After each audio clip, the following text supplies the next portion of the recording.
Even though it's not a great day, it's beautiful to see the Plaza Market doing well. Now, 5 years ago, you started a playgroup, and this is where it all began. Were you thinking anyway that this could be something more than a playgroup? Was there a hope inside that this could grow? I guess. I mean, look, my interest has always been food, nutrition, and natural health. That's my background as well. I worked for Solgar Vitamins, so yeah, you know, when I started the playgroup, it really was my passions brought into a playgroup. And then, you know, like it's something nice to do on maternity leave, a way to meet moms, a way for moms to meet each other. And then Holly, who the playgroup was actually above Relish Cafe in Greystones. Right. Holly asked me could she list my product, and that's how it started. And I thought, hang on a minute, you know, is Holly in Relish or Holly is now in 11 Daly. Okay, gotcha. Yeah, gotcha. Yes. so I thought to myself, God, this kind of makes sense actually. I am a food scientist. You know, my passion is food. I was, you know, worrying about going back to work and leaving my baby, and I thought, let's give this a try. So yeah, it was kind of like a natural. It wasn't like I sat down and planned and said, this is what I'm going to do and that's how I'm going to do it. It just kind of organically happened. And Organic's the key here. Yeah. Everything should be organic. Everything. But that, I guess, like for a lot of people, COVID was a turning point, that it was a real kind of reset button for a lot of people.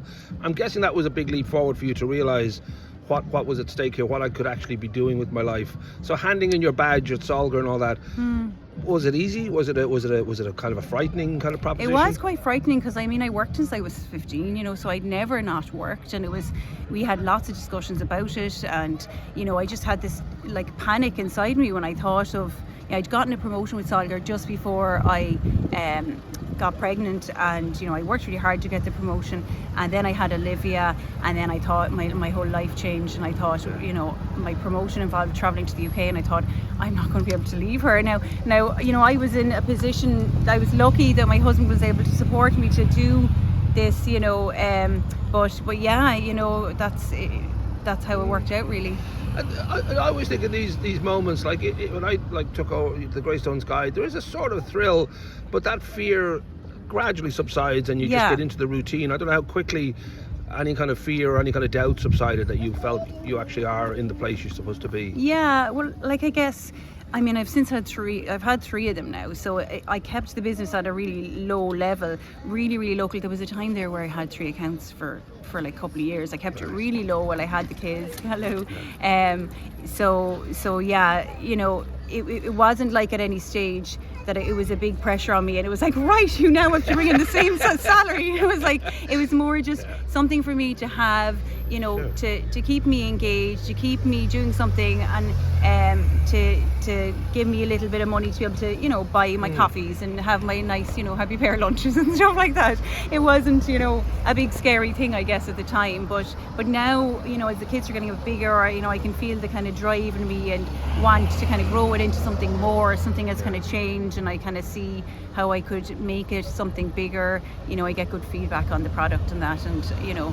Well, we should say this weekend's a big one. We give a shout out to Paddy and Anne at SuperValu that they're going to start stocking. Yeah. You've already got places like Kilrudry and others, Nature's Gold.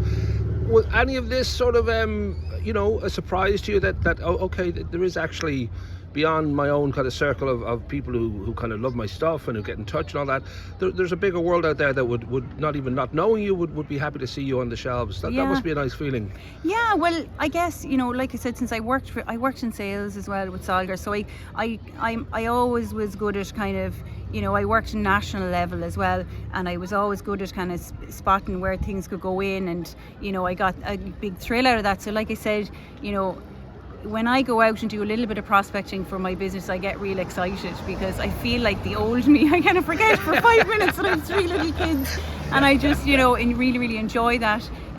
So, you know, I'm hoping that going forwards, as the kids get a bit bigger, maybe more into school, my baby's still 17 months, so, you know, maybe when she's in school, I would love to kind of try to go more nationally and try to really make a go of it. So this is what I'm doing at the minute, is I'm kind of like setting things up and like planting seeds, I guess, you know, for myself.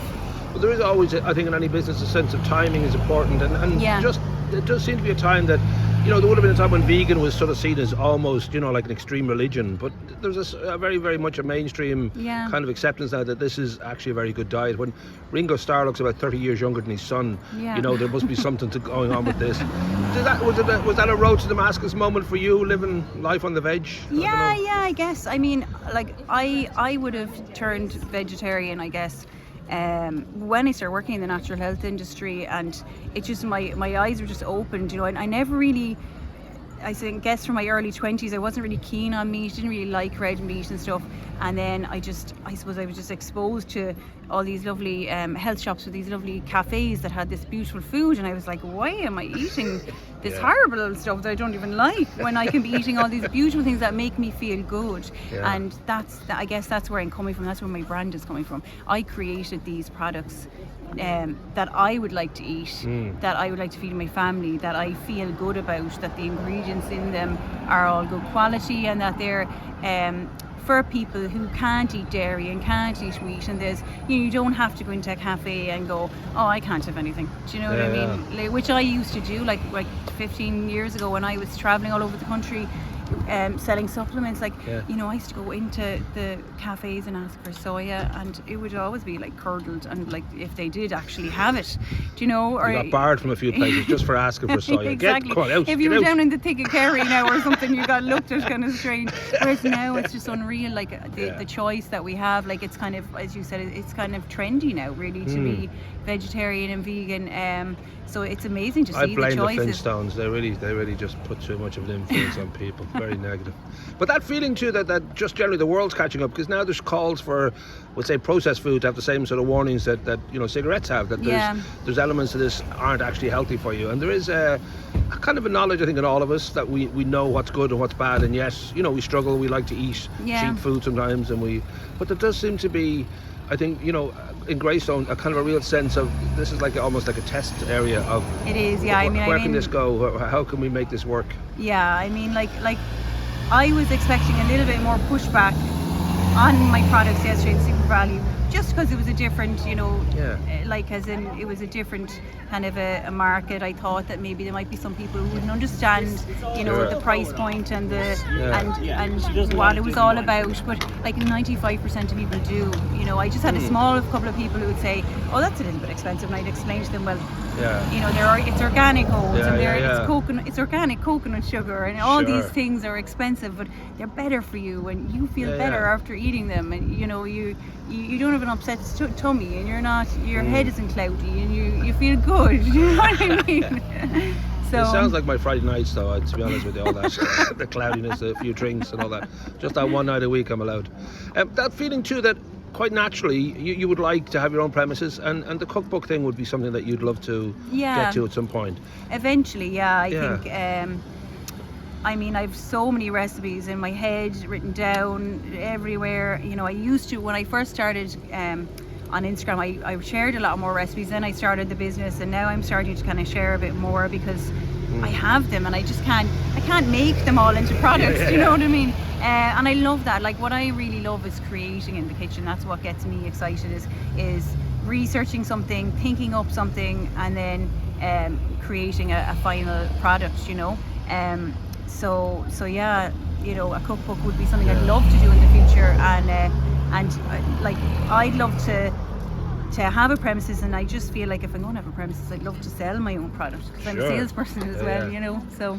And just to convince people how good vegan food is, you're actually 87, right? I'm actually 97.